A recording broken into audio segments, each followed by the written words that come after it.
sejarah. Nah, jadi keresahan sosial kembali lagi memuncak setelah gitu ya. demonstrasi di Cap. Namanya gitu ya.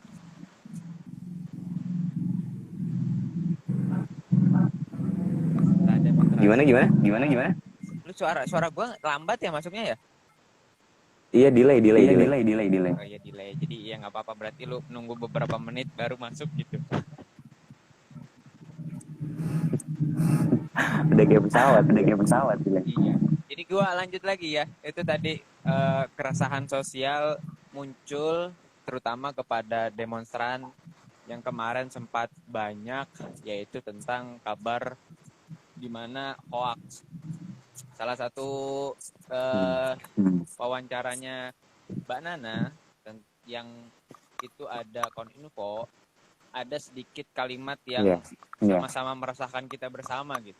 Ya kalau negara bilang itu hoax, ya hoax gitu. Nah itu segelintiran kalimat yang membuat kita resah. Dari mana pemerintahan yang sendiri pada waktu itu belum memegang draftnya sudah bisa menyatakan itu hoax. Nah, itu kan salah satu yang macam. Kemudian bagaimana dari sini melihat gitu sebagai Mas gue manggilnya Mas ya biar agak kemalang-malangan.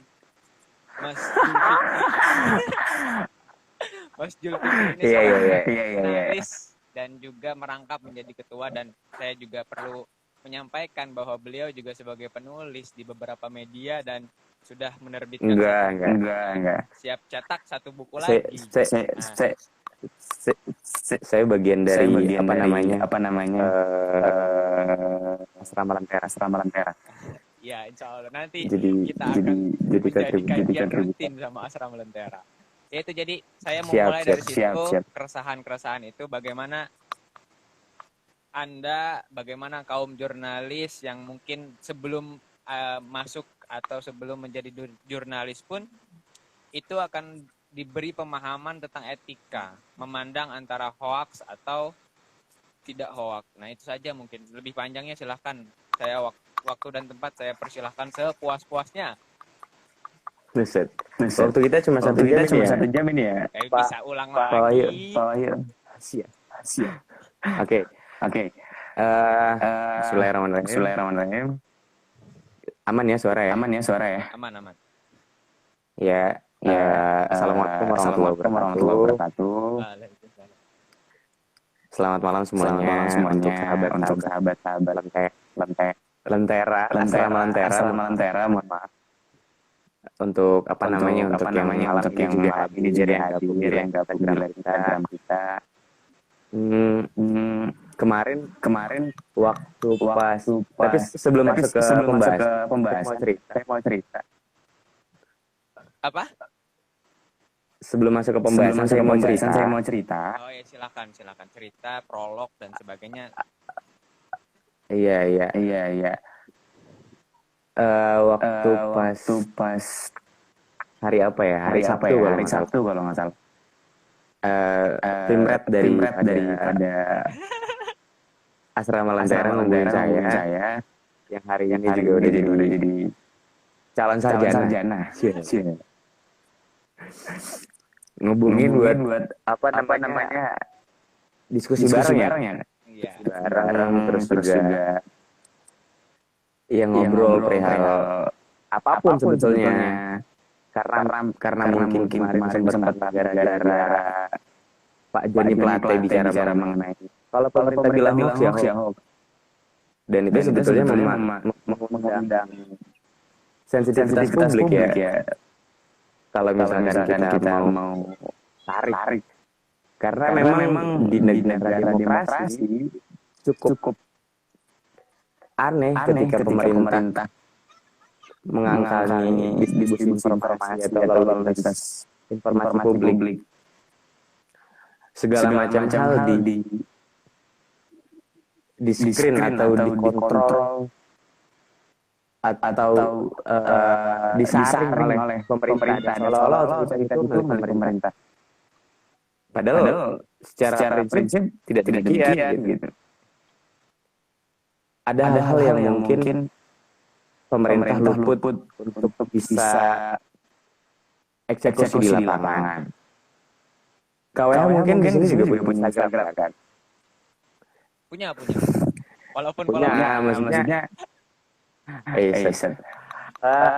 kalau misalkan semua hoax yang ada di media sosial, yang ada di Instagram, yang ada di Twitter, yang ada di segala macam platform besar, berapa banyak orang Indonesia yang ditangkap dan kemana kan? Berapa banyak situasi lainnya menyebar hoax dari konten, dari segi saksi nggak ada. Apa pemerintah bisa menangkap semuanya?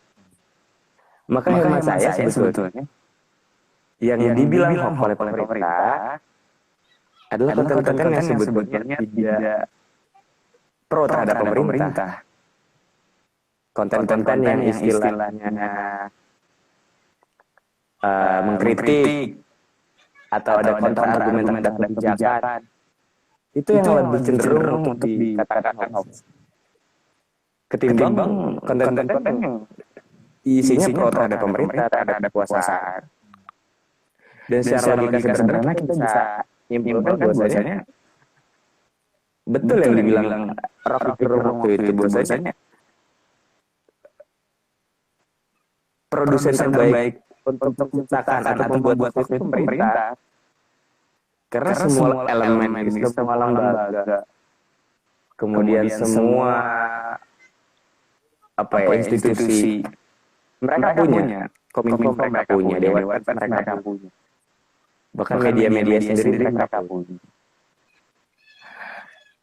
Dan itu sudah menjadi rahasia umum ya kau ya. Iya. Kita nggak perlu kaget dengan itu. Dan saya menanggapi hal itu mencoba masuk dari perspektif etika jurnalisme sebetulnya. Kalau misalkan tadi kita bicara soal hoax dan apa pemerintah mencoba untuk mengambil alih distribusi informasi yang ada di publik dan menilainya ini hoax atau bukan, bahkan di Kominfo sendiri ada stempel, dan sebagai masyarakat sipil kita perlu tahu kalau misalkan stempel itu justru dicap untuk informasi atau konten-konten yang nggak berimbang gitu. Padahal etika jurnalisme salah satunya bukan cuma aktual, tapi juga keberimbangan. Nah, bagaimana pemerintah bisa menilai itu? Gak bisa. Makanya Pak Joni Plata harus ikut kuliah komunikasi media dulu kayaknya ya, Pak. Suruh masuk supaya bisa suruh masuk Instagram ini aja. Biar iya benar, supaya bisa membedakan antara hoax, percakapan publik, kemudian apa namanya informasi. Hari ini dengan era digital yang gila-gilaan, arus informasi yang makin deras, kemudian terbukanya sisi jurnalisme, kita sebagai masyarakat biasa bisa menulis semua peristiwa, semua hal, mewartakan semua kejadian. Itu malah menggeser relasi-relasi yang terkait yang ada di etika jurnalisme sendiri. Kalau misalkan kita bicara secara historical, kalau dulu di periode pertama pasca kemerdekaan itu nggak ada yang namanya kode etik. Jurnalisme itu nggak ada. Tapi seiring perkembangan ada periode kedua. Periode kedua ini sebetulnya periode yang diinisiasi oleh PWI, Persatuan Wartawan Indonesia. Nah, pada tahap ini sebetulnya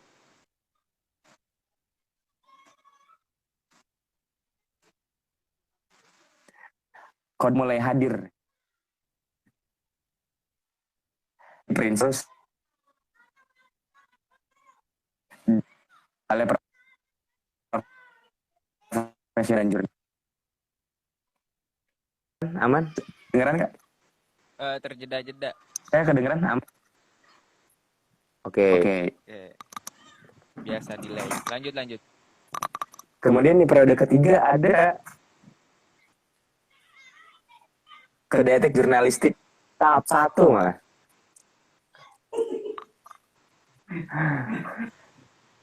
Agak nyantai ya Kak.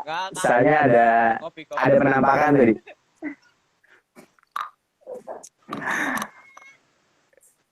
Nah, untuk periode yang ketiga ini kode etik yang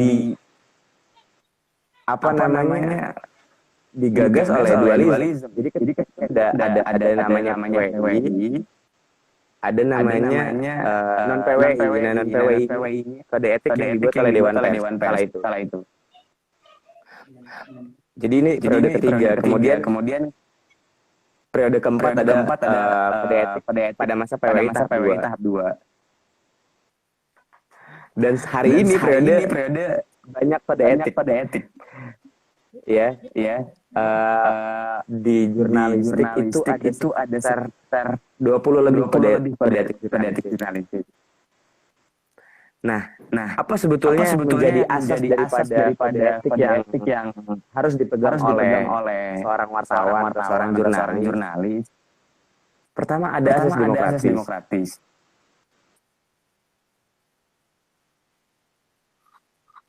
Asas demokratis ini meliputi hak jawab dan hak koreksi. Kemudian semua pihak yang terlibat harus diberikan kesempatan untuk menyatakan pandangan. Civil society hari ini menggunakan media bukan hanya sebagai hiburan, tapi juga alat perjuangan. KWH menggunakan media sebagai platform diskusi atau sebagai interaksi literasi dan segala macam. Itu merupakan sebuah poin positif yang ada di era digital hari ini ya Kak. Kalau misalkan dalam teori ada namanya knowledge assembly. Jadi rumpun media sebagai literasi yang digunakan sebagai wadah literasi. Jadi jangan cuma sekedar ngejulit atau sekedar gibah dan segala macamnya gitu. Media hari ini harus digunakan sebagai rumpun intelektual, rumpun interaktif dan segala macamnya gitu. Kemudian ada asas profesionalitas. Kalau tadi asas demokratis, sekarang asas profesionalitas. Profesionalitas di sini memang khusus kepada seorang jurnalis. Bagaimana seorang jurnalis, seorang wartawan, reporter, dan semua orang yang tergabung dalam pers memiliki asas profesionalitas, yaitu moral. Moral yang dapat menjadi fondasi mereka untuk bekerja di kesehariannya. Nggak bisa kita di Indonesia untuk nulis berita yang tanpa moral. Bicara Indonesia dengan moralitas tinggi ya pasti gitu ya Kak. Apalagi di Jombang, di wilayah Jawa, dengan kultur yang sopan santunnya tinggi, kemudian etikanya tinggi. Nggak bisa harus disentuh dengan jurnal-jurnal atau berita-berita yang tanpa moral. Oleh karena itu sebetulnya seorang jurnalis harus menjaga moralitas mereka dalam menulis berita. Dan poin-poin itu yang sebetulnya harus diperhatikan. Oke. Kemudian ada namanya asas supremasi hukum. Asas supremasi hukum ini seorang jurnalis tidak boleh bekerja di luar daripada apa ya bahasanya? Job desk-nya atau kewajibannya selalu sebagai seorang jurnalis paling tidak harus bisa membedakan antara dimensi personal dan interpersonal gitu. Dan hari ini kita udah bahasanya apa ya? Udah nggak bisa membedakan antara interpersonal, hal-hal yang ada di orang lain hari ini tidak bisa jalan. Dan seorang jurnalis harus bisa memperhatikan itu. Nggak bisa kalau misalkan serta-merta memberitakan orang atau mewartakan tokoh siapapun dengan menampilkan semua privasinya gitu. Ada supremasi hukum, ada asas supremasi hukum yang harus dijaga. Lalu kemudian saya mau memberikan poin bahwasanya pada banyak kejadian di era ini dengan banjirnya informasi, kita tidak bisa membedakan antara informasi yang benar dan yang keliru. Itu poinnya. Di hari ini di sosial media sendiri, kalau misalkan kemarin Pak Henry Subiakto, staf ahli Menkominfo bicara, ada sebanyak 42 hoax yang ditemukan oleh pemerintah. 42 hoax ini menurut saya angka yang sangat sedikit untuk informasi yang salah di media sosial. Berapa banyak akun-akun kan? Jadi makanya saya punya hipotesis bahwasanya yang dipukul sebagai informasi atau akun hoax ini adalah akun-akun yang memang tidak pro terhadap kekuasaan, memberikan argumen terhadap kekuasaan segala macam. Dan tadi gitu, sebagai mahasiswa sebetulnya atau sebagai masyarakat sipil, civil society, bagi saya menurut saya kita perlu sedikit cross check lah lebih jauh, lebih advance, lebih cerdas untuk menggali kebenaran sesuatu. KWH di sini kan kader PMI. Kalau misalkan kita singgung ya, KWH tahu yang namanya post-truth. Hari ini kita udah di era post-truth. Pasca kebenaran, di kebenaran bukan lagi makna kebenaran bukan lagi ada pada satu kebenaran itu sendiri, tapi anggapan terkait kebenaran itu gitu. Kita menganggap ini benar, ya udah kita meyakini itu benar. Dan banyak kebenaran-kebenaran yang telanjang, kebenaran-kebenaran yang telanjang, kebenaran-kebenaran yang diselimutin sama awan gelap kepentingan ya. Gitu kawan. Kemudian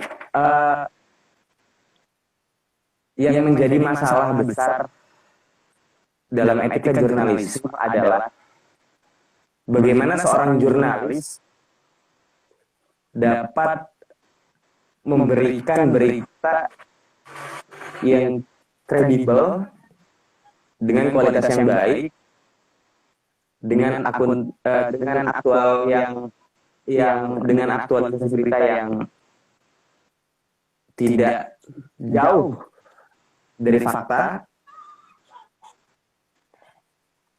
Kemudian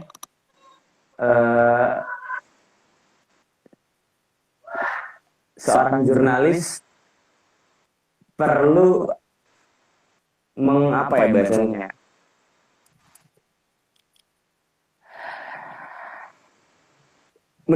Ya kalau misalkan bicara menumbuhkan integritas, tetap harus menumbuhkan independensi sebagai seorang jurnalis. Cover both side itu keberimbangan, ada dua sisi, itu harus. walaupun dalam praktiknya banyak yang jauh dari harapan, tapi tidak lalu kemudian kita apa ya nyerah atau paling tidak meninggalkan hal-hal yang sudah prinsipil seperti itu. Saya juga belajar banyak dari KWH sebagai pimpinan redaksi di Asrama Lentera, belajar bagaimana seorang jurnalis atau seorang reporter ini bisa bekerja sesuai dengan kode etik, sesuai dengan apa ya, sebut aja nilai dasar pergerakan dalam jurnalis gitu. Ada banyak hal yang, tapi kalau misalkan bicara antara hoax dan percakapan publik, saya memandang bahwasanya Pak Joni Plate dalam forum itu konteksnya sudah memperlakukan dirinya sendiri sebagai Menkominfo gitu, dengan kapasitas yang kurang, dengan data yang tidak komprehensif dan holistik, bicara soal omnibus law dan segala macamnya. Oleh karena itu sedang mempermalukan kebodohannya sendiri sebetulnya Pak Joni Plate. Dan kalau misalkan ada kesempatan, kalau misalkan diskusi bareng, semoga beliau bisa lebih belajar gitu bagaimana apa yang dimaksud hoax dan percakapan publik. Kalau misalkan hari ini kita melihat banyaknya disinformasi, diskomunikasi di publik, itu menandai bahwasannya pemerintah tidak bisa menggunakan alat yang mereka punya untuk mengkomunikasikan sesuatu yang benar oleh masyarakat. Jadi arus informasi segala macam yang berantakan ini ada karena nggak adanya public address, speak lah ya.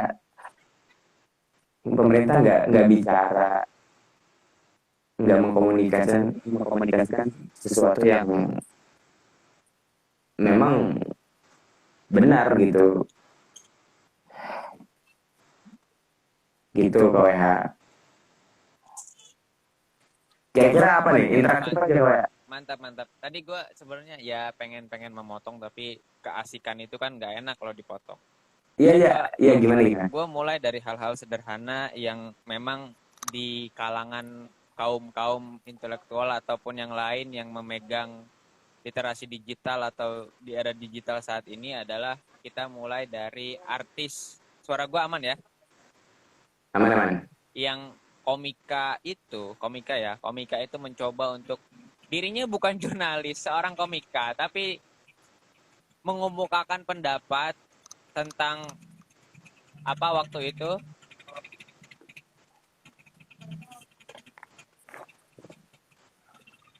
tentang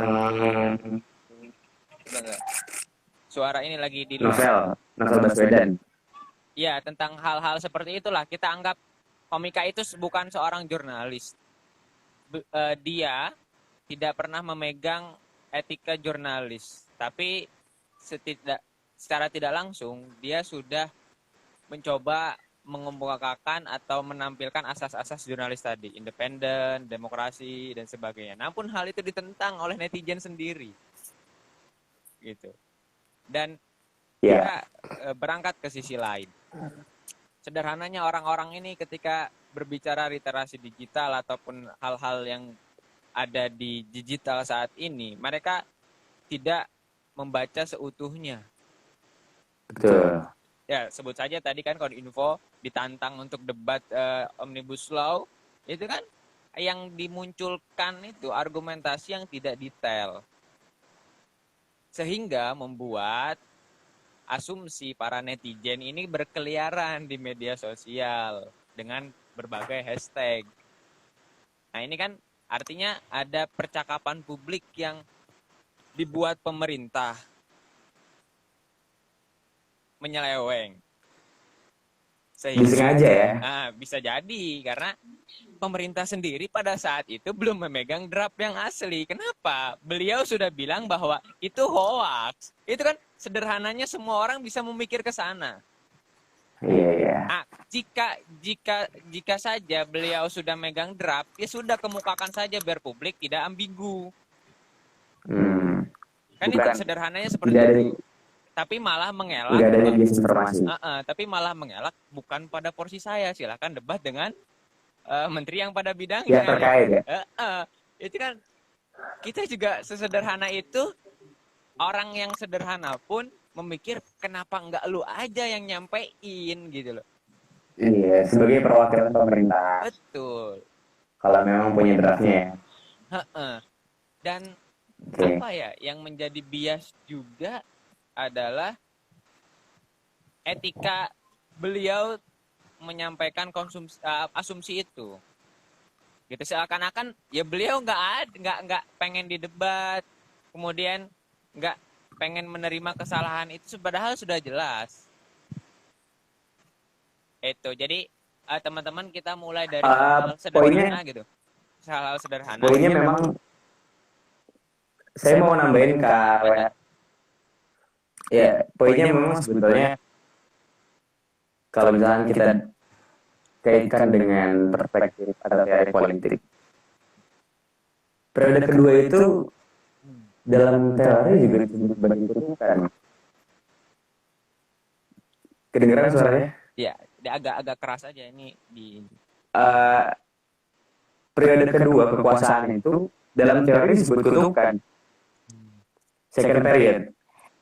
Dan itu kelihatan watak kekuasaan yang asli, watak apa ya, kerakusan dan segala macamnya. Makanya sebetulnya waktu pas Pak Joni Plate bicara soal itu, saya menganggap bibit otoritarianisme itu udah muncul gitu. Otoritarianisme yang mengungkung dan mengontrol pikiran, kemudian arus informasi, kemudian kebebasan berpendapat. Dan hari ini hadir teman-teman yang ikut turun ke jalan, teman-teman yang istilahnya menyuarakan dengan berbagai macam cara. Kelihatan, maksudnya mereka juga mengalami represivitas pemerintah dan aparat secara langsung atau tidak. Dan ini saya menganggap watak asli daripada pemerintahan Jokowi yang sebelumnya ditutup oleh segala macam pencitraan. Kak Doi, selamat malam. Catering ke siapa kan? Catering ke iya, betul. Betul. Sederhananya seperti itulah, sederhananya kita memang setahun ini kita lihat ya dari hal-hal sederhana, asumsi-asumsi netizen, kita sebut saja mungkin ketidakhadirannya atau ditutupnya peran wakil presiden, kemudian hal sederhana lain mulai menguap, mulai terbuka dipandang publik bahwa periode ini menjadi periode yang merupakan tadi kalau minjem bahasa lu ya periode laknat atau apalah. Nah, hal itu sudah mulai terlihat. Nah, dan ini baru saja tadi kita lihat di berita bahwa undang-undang itu sudah disahkan. Nah, itu kan menjadi, dan disahkannya itu gak ada yang tahu gitu. Tiba-tiba muncul berita sudah disahkan. Sehingga kemudian yang tidak dihadirkan adalah itu tadi, klarifikasi dari pemerintah, minimal ada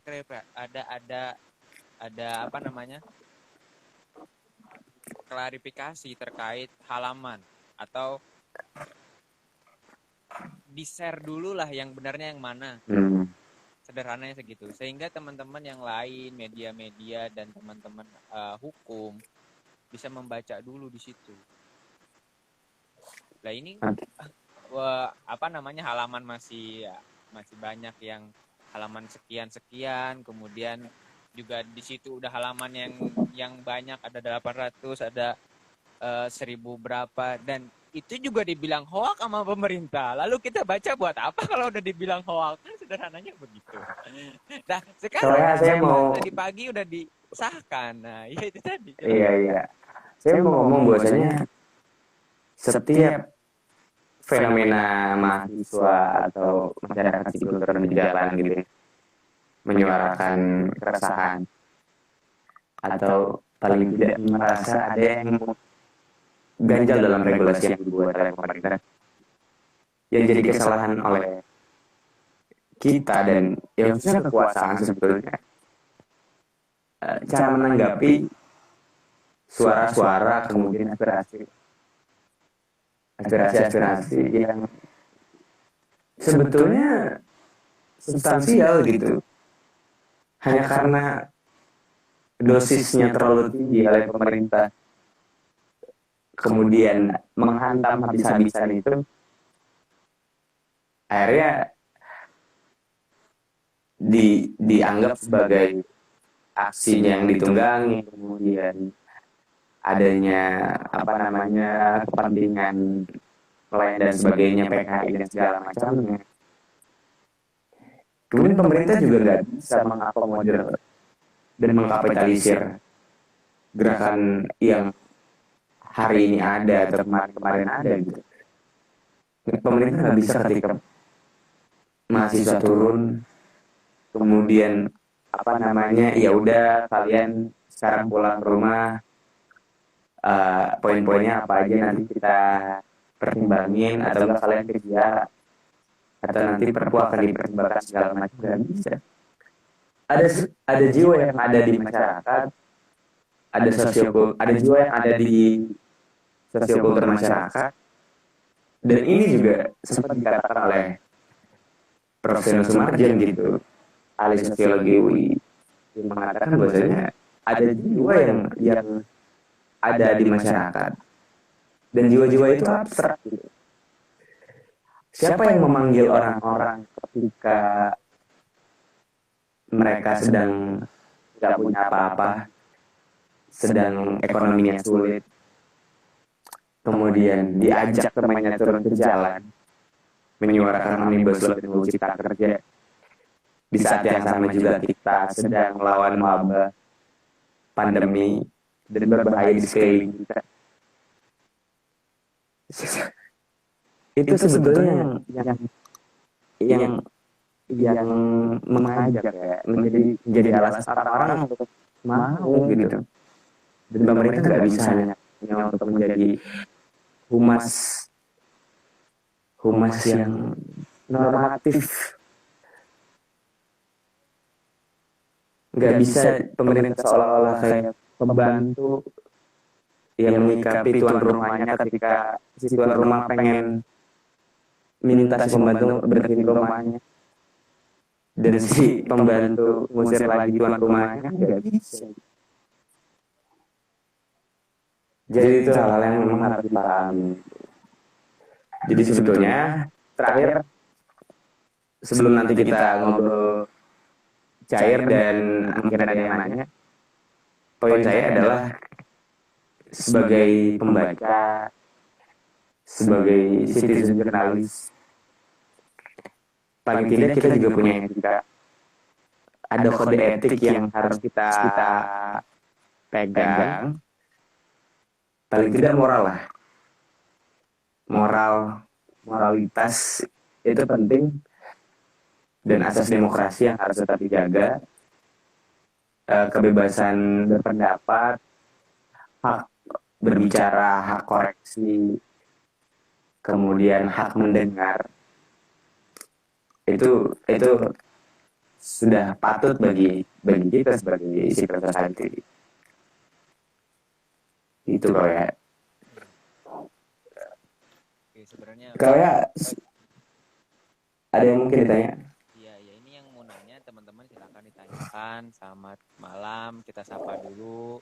Sini juga ada pesantren Darul Qawaid yang ikut serta. Assalamualaikum Ustadz, para kiai di pondok pesantren. akhirnya insan pers yang harusnya jadi polisi jurnalisme. Itu komentar dari dia. Politisasi kebohongan terkadang diperlukan untuk melanggengkan keharmonisan kekuasaan. Jadi Langgengkan?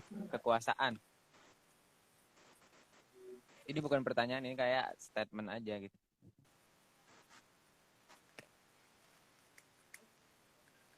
Oke. Nanti gue juga ini maksudnya gue kan biasanya live begini terus gue masukin ke YouTube sambil diedit-edit sedikit. Jadi gue sampai nunggu teman-teman bertanya ya tadi sedikit. Sebenarnya gue nggak pernah mengasumsikan bahwa diri gue pimret atau apalah itulah owner dan sebagainya. Orang kan ya sekarang ya kalau di era digital lo bikin Instagram dia langsung jadi owner, langsung jadi ini kan selesai. Benar. Padahal mereka juga perlu untuk memahami di dalam literasi digital itu ada apa. Gue baru-baru ini menemukan ada segelintir foto. Ini sebagai ini aja nunggu ya. Ada segelintir foto, kemudian ada argumentasi bahwa argumentasinya apa lupa pokoknya mengait tentang sejarah. Terus yang di foto itu ada foto Soekarno. Gue teliti gitu, gue lihat agak ada Soekarno ngomong begitu gitu. Jadi gambar terus nama itu hanya sekedar sandingan dan itu juga perlu kita lihat datanya lebih mendalam. Jangan langsung share dan sebagainya. Itu kan hal-hal yang oh iya kata-kata ini memotivasi, tapi kata-kata itu hoax nanti dulu. Gitu. Kita malah menyebar yang ketidakinian. Itu. Ini ada beberapa orang silakan yang mau nanya di chat aja atau enggak di itu ada Q&A itu di situ ada tanda tanya boleh di situ silakan. Kalau misalkan ke WH, Bung WH lah ya, manggil Bung. Gimana Bung mungkin sebagai yang juga seorang jurnalis, kemudian punya media sendiri, punya lembaga pers sendiri, walaupun di kampus, paling tidak kan punya pandangan. Bagaimana etika jurnalisme itu tetap dipegang oleh seorang jurnalis dan kita sebagai masyarakat biasa memandang ada perbedaan atau paling tidak bisa membedakan antara mana yang namanya percakapan publik, mana yang namanya hoax. Ya. Gimana Kak? Gimana Bung? Sebenarnya kan Peran-peran kita sebagai buruh media. Gue kan tadi menyampaikan statement di awal. Gue di sini berperan sebagai buruh atau moderator. Jadi tidak akan banyak berbicara, justru akan menuntut itu yang pertama. Yang kedua, asumsi gue yang pertama bahwa orang-orang berasumsi atau menyatakan bahwa diri gue pegiat literasi yang bilang salah. Gue baca buku mana ada gitu. Kemudian ada yang bilang gue punya media ini dibuat karena gak ada kerjaan, ada serbahan. Dibuatlah tadinya jualan buku, cuma digeser ke literasi digital. Begitu. Gue pengen menyadarkan teman-teman bahwa dari rebahan bangkit kita bisa buat media. Itu sederhana. Dari rebahan menuju perubahan. Dan itu tidak perlu, maksudnya yang lu gak usah modal apa-apa. Instagram lu pasti punya gitu. Apa yang tidak punya gitu sekarang, dan tinggal lu mau apa enggaknya, itu yang poin. Kemudian tadi gue menyikapi etika jurnalis di kampus, gue melihat kultur, lu lihat sendiri ya, kultur antara Tebu Ireng, Jombang, Malang, jangankan ke Malang dulu lah, antara maksudnya di sini di Tebu Ireng dengan di Jombang itu beda kultur, walaupun sama-sama kota santri. Gitu. Otomatis lagi-lagi ketika ada jurnalis atau orang atau seorang santri lah dikatakan ingin mengungkapkan pendapat kepada atasan lah, jangan ke pemerintah dulu, mereka tetap akan mendapatkan paradigma atau mereka akan tertahan dengan kata barokah. Barokah itu kan satu paradigma yang ditanam sejak kita pesantren. Jadi dialog yang harusnya terjadi di kelas atau apalagi kelas kuliah, perkuliahan, itu stagnan atau berhenti karena kalimat itu, sederhananya kalimat itu, barok. Nggak berkah ya, nggak berkah. Jadi kita tertahan menjadi jurnalisme kan tadi ada demokrasi, kemudian ada moralitas dan sebagainya. Iya, ada profesionalitas. Asas itu tertahan di sana. Ada suatu cerita juga teman-teman kita di sini ingin ikut serta, tapi lagi-lagi membawa kampus kita itu ditahan. Karena satu lagi kultur menjadi penghalang. Tapi mereka juga tetap berangkat dengan membawa nama individu masing-masing, tetap berangkat. Sederhananya ketika kita membuat atau ingin menyampaikan berita, di situ juga tetap asas-asas yang tadi pemateri sampaikan itu harus tetap berlaku. Di sini juga banyak lumrah sering terjadi dan sering diadakan sekolah-sekolah jurnalis membuat berita yang memang harus setiap individu itu pahami dan ketahui minimal walaupun nggak praktek setelah itu ya, karena buyar. Nah, hal-hal seperti itu gua dan teman-teman apresiasi dan lakukan, karena mau nggak mau sekarang data yang disampaikan oleh Mbak Mata Najwa, orang yang mengakses internet atau memegang HP 2 kali lipat dari jumlah masyarakat Indonesia. Lu bayangkan, karena satu orang megang 2 HP rata-rata, bahkan ada yang 3.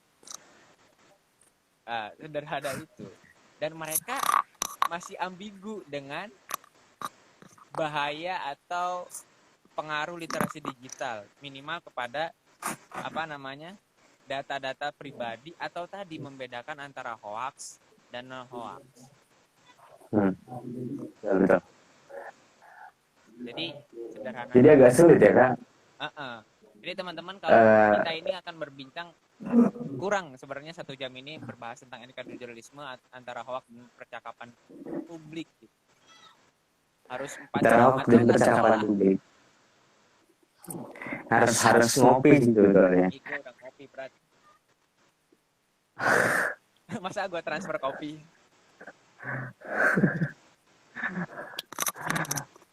Itu. Tapi ya itu tadi. Gitu ya. Kita sambil santai aja, terus nanti juga nggak ada yang nanya ini. Nah ini kan sederhana begini loh. Maksudnya kritis sifat atau nggak ada. Mereka nalar-nalar kritis yang mungkin kalau gue sempat bilang di kelas itu karena memang nggak ada yang nanya dan mungkin nanyanya juga nggak tahu lah, tertahan oleh barokah dan sebagainya. Nggak susah untuk menghadirkan kembali sifat-sifat Tan Malaka dan orang-orang sebelum itu pada posisi kita. Sekarang siapa yang mungkin ada tapi siapa yang menjadi atau minimal seperti Tan Malaka seperti itu? Ya ada, gue ngakui ada. Nanti gue dikira Megawati lagi yang menanyakan pemuda. Gitu, tapi kapasitasnya kurang gitu. Kita bersama semuanya punya peran di kapasitasnya masing-masing gitu. Lu punya peran, punya kewajiban. Ini ada yang nanya nih satu nih. Aduh, Pak. Apa ini? Bukan, itu bukan pertanyaan itu. Ini loh pertanyaan. Oh bukan, nama saya Adin Eksan. Sudah semester nasional impunitas di kampus. Langsung sikat.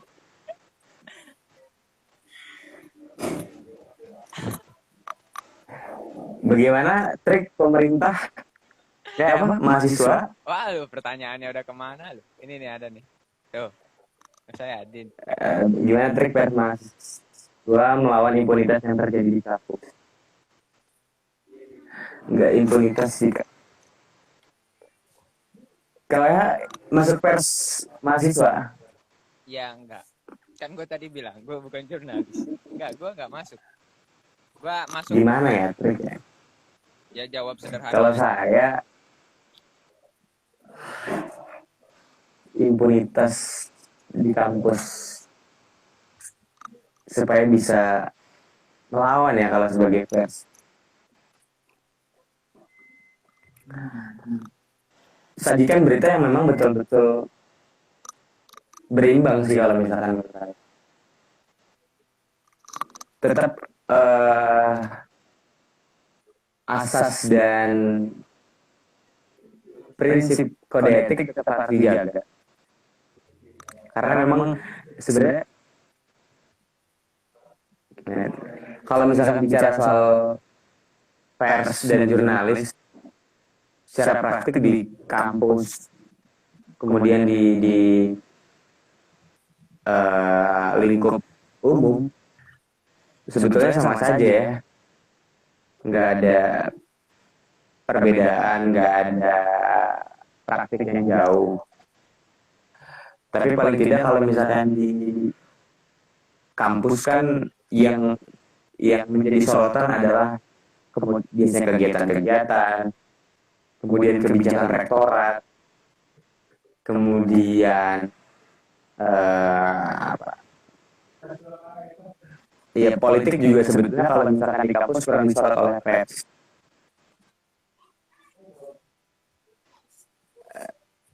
Jadi itu sih kalau ya tetap sajikan berita yang memang berimbang dan kredibel, terserah dengan dibungkus macam apa kalau misalkan untuk melawan impunitas yang ada di kampus.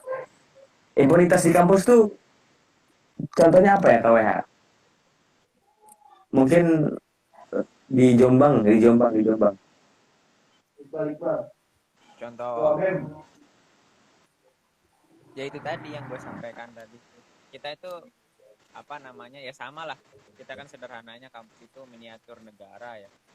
Banyak data atau apa yang dikelola itu tidak transparan kepada kita yang ya setiap semester membayar gitu. Padahal itu menjadi hak kita dalam pengelolaan informasi gitu.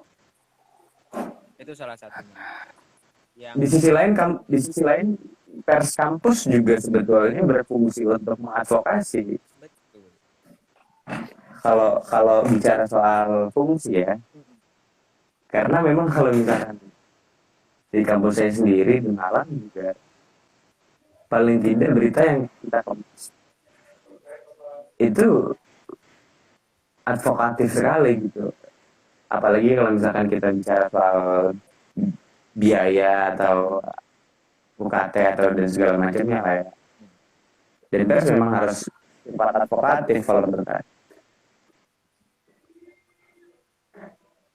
Itu tadi ya kan kultur kita walaupun jarak bisa ditempuh 1 jam antara Malang dan Jombang, satu sisi tetap berbeda. Jadi norma-norma atau etika di tempat ini dan tempat itu di antara satu kampus dan satu kampus yang lain itu punya masing-masing gitu.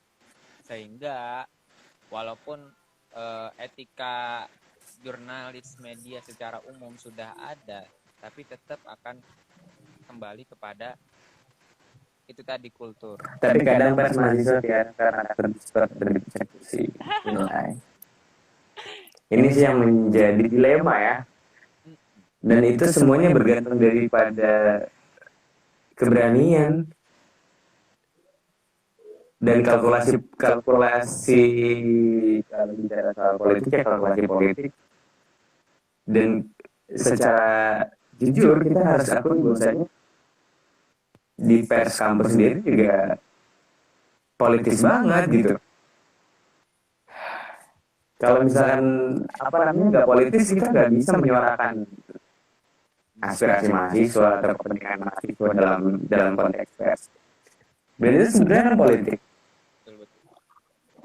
Jadi bagaimana pers ini bisa lebih berani lah, atau paling tidak pimretnya bisa menjamin bawahan-bawahannya aman lah dari source atau persekusi nilai. Kalau pers harus bisa politik sih menurut saya. Betul. Itu satu sisi yang tidak bisa dilewatkan. Tapi lagi-lagi ketika kita sebagai organisasi atau sebagai komunitas jurnalistik yang menaungi anggota-anggota kita, justru individu itu yang lebih penting. Bagaimana dia menyerap pembelajaran dari kita, kemudian mengaplikasikannya. Jadi sederhananya komunitas atau sebagai wadah yang sudah memberikan paradigma bahwa kamu seperti ini dan seperti itu dan hal itu benar.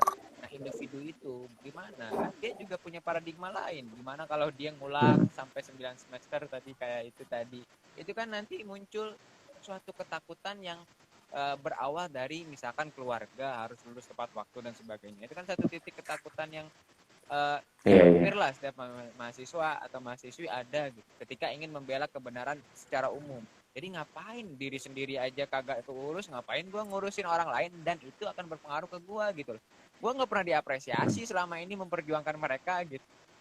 Nah itu kan satu titik autokritik lah kita lah kepada masing-masing komunitas atau masing-masing pengurus intra ataupun eksternal yang ketika ada individu atau anggota kita yang bagus, progresif dan sebagainya, mana apresiasinya? Apresiasi itu tidak harus uang, diajak ngopi aja udah senang bisa kan? Kalau orang-orang pergerakan kan, atau ya dikasih buku, dikasih pembelajaran. Nah hal itu masih kurang walaupun ada. Sepakat. Nah, mungkin kalau di Malang. Jadi memang sulit ya. Maksudnya kalau misalkan dari segi mahasiswa, persnya juga supremasi hukumnya kita nggak terlalu dilindungi di lembaga kampus khususnya. Kita mau nyuarin sesuatu misalnya yang menyinggung soal kebijakan kampus, kemudian kampus bisa dengan senang hati dengan gampangnya mencegah atau mendeo mahasiswa yang kuliah. Padahal kita juga nggak ada hukum yang melindungi di kampus. Supremasi hukumnya juga nggak ada. Itu sih yang menjadi dalam autokritik juga buat teman-teman pers supaya kedepannya bisa dibentuk lah segala macam legalitas dan legal standing yang memang. Tapi menurut saya di kampus-kampus Malang itu juga ada yang terafiliasi di AJI dan sudah dilindungi oleh hukum gitu. Kalau misalkan untuk untuk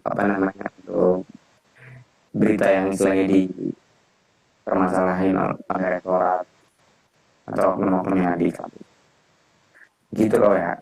Gak tau kalau misalnya di Jombang ya AJI itu sudah masuk ke kita gitu beberapa tahun yang lalu, dan tim teman-teman kita juga sudah ada yang di sana gitu, dan itu menjadi satu pembaharuan yang baik bagi kampus kita yang notabene atau berlatar belakang kultur pesantren.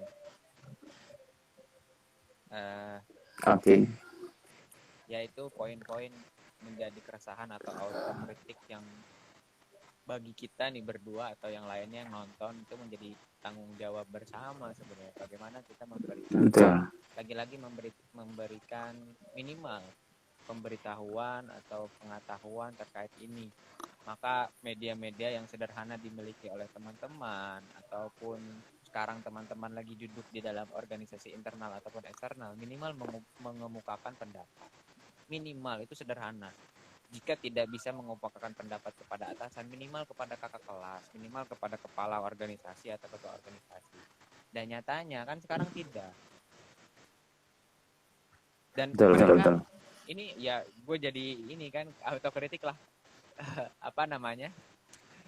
Sifat fanatik terhadap salah satu organisasi yang dia tekuni itu menjadi salah satu pandangan orang-orang menganggap dia kurang bisa proporsional ketika dia dihadapkan dengan 2 jabatan. Dan itu kadang mengakar ya. Iya, mengakar. Ini ada, apakah perlu aliansi jurnalis masuk ke ranah pers mahasiswa sebagai bentuk advokasi terhadap jurnalis mahasiswa yang masih idealis dengan semangat bahwa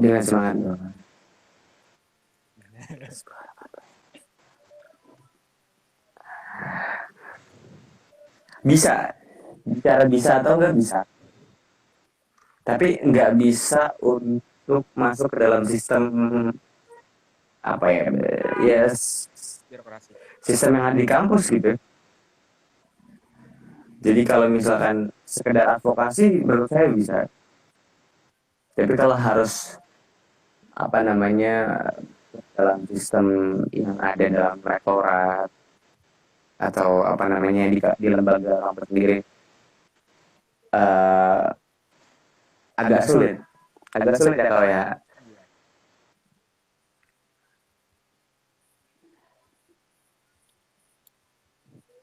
Perlu sih, perlu aliansi jurnalis masuk ke ranah pers mahasiswa supaya bisa lebih greget lah. Aji kan Karena memang pers di kampus ya memang membawahi Aji kebanyakan, dinaungi. ya itu jadi tadi kita tinggal berapa menit lagi ya. Lumayan lah untuk closing statement tadi apa namanya, gue sih berharap teman-teman gua yang apa namanya masih sama-sama belajar sharing, seenggaknya mulai dari diri sendirilah mengolah media dengan etika jurnalis tadi ya. Bukan hanya jurnalis sendiri sih yang harus begitu, tapi pada umumnya teman-teman juga harus minimal tahu walaupun susah mempraktekkan dan tidak terkena hoax atau tadi. Kemudian apa namanya, support system, dukungan sih, memang dukungan dari teman itu. Kita punya media nih, lu punya media atau lu sebagai apalah, nah teman-teman malah mengkritik atau mengkritiknya apa ya, mengkritik menjatuhkan lah bahasa sederhana. Nah, itu kan membuat take down kita. Sederhananya lah teman-teman semuanya minimal mendukung. Nah, share-share info kayak gini kan juga itu salah satu mendukung dan bikin dia semangat. Jadi gue berharap teman-teman bisa memulai dengan sederhana tadi apa yang disampaikan, bermanfaat komunikasi kita terkait media sosial ataupun etika jurnalis di media antara hoax dan percakapan publik ini harus ditelaah secara mendalam. Jangan asal contek, jangan asal share, dan lagi-lagi kita juga harus memilah antara hoax atau non hoax. Apalagi berita itu yang bersifat umum, membawa menyangkut pemerintah. Itu ya itu aja, mungkin dilanjut sama lo closing statement. Dan ini tadi sudah terjawab ya pertanyaan dari Pondok Pesantren Darul Wahid. Gimana? Ya, Closing statement ya? ini tadi mulai setengah 8, sekarang setengah 9. Iya, oke. Karena mungkin butuh kopi dan biar perbincangannya lebih enak di lain waktu sebetulnya gak saya ini ya. Saya ke Jombang itu main, ngobrolin gimana rencana S2 dan segala macam.